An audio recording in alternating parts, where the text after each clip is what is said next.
Phone అడిక్షన్తో depression, కోపం వస్తున్నాయట. శారీరక మానసిక సమస్యలను తెచ్చిపెడుతున్న సెల్ సావాసం. పిల్లల నుంచి పెద్దల దాకా పెరుగుతున్న సమస్యలు. పొద్దున లేచింది మొదలు రాత్రి పడుకునేదాకా దాంట్లోనే ముఖం పెడుతున్నారట.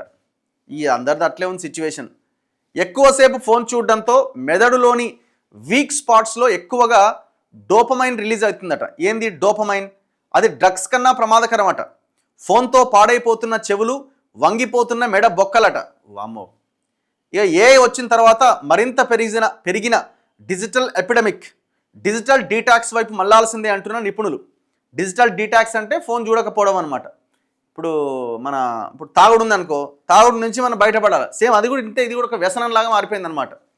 దీనివల్ల ఏమవుతుందంటే ఎక్కువగా డిప్రెషన్, కోపం, ఆ కోపాన్ని ఇంకోరి మీద తీయడం, ఇలాంటివి వస్తున్నాయట మనకు తెలియకుండానే. ఈ మెడ బొక్కలు చూసి మొత్తం వంగిపోతున్నాయట.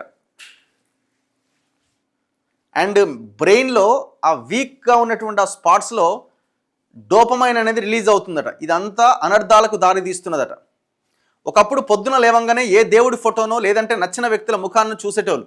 రాత్రి పడుకునే ముందు కూడా అంతే. కానీ ఇప్పుడు నిద్ర లేవంగానే ఫోన్లోనే ముఖం పెడుతున్నారు. బ్రష్ చేసేటప్పుడైనా, బాత్రూమ్కు పోయినా ఫోన్లోనే చూపులు. తిండి తినేటప్పుడు, ఆఖరికి వాహనాలు నడుపుతూ కూడా సెల్ ఫోన్ ఓపెన్ చేసుడు. రీల్స్లో మునిగి తేలుడు చాలామందికి అలవాటైపోయింది. నిద్రపోయేటప్పుడు కూడా పక్కలోనే సెల్ పెట్టుకొని పడుకుంటున్నారు. ఇంతలా ఫోన్కు బానిసలైపోవడంతో శారీరక సమస్యలతో పాటు మానసిక సమస్యలు కూడా పెరిగిపోతున్నాయట. పిల్లల నుంచి పెద్దల దాకా ఫోన్ ప్రభావంతో కోపిష్ఠులైపోతున్నారట. మెంటల్ బ్యాలెన్స్ కోల్పోతున్నారట. ఫోన్ వల్లే చాలా కాపురాలు కూడా కూలిపోతున్నాయట. ఫోన్ బానిసత్వాన్ని వదలాల్సిందే అని, ఎంతవరకు వాడాలనో అంతవరకే వాడాలని, డిజిటల్ డీటాక్స్ వైపుగా మళ్ళాలని వారు సూచిస్తున్నారు. సో చాలా ఉన్నాయట. సెల్ఫ్ కాన్ఫిడెన్స్ తగ్గిపోతున్నదట. అన్ని అనర్థాలే అన్నమాట.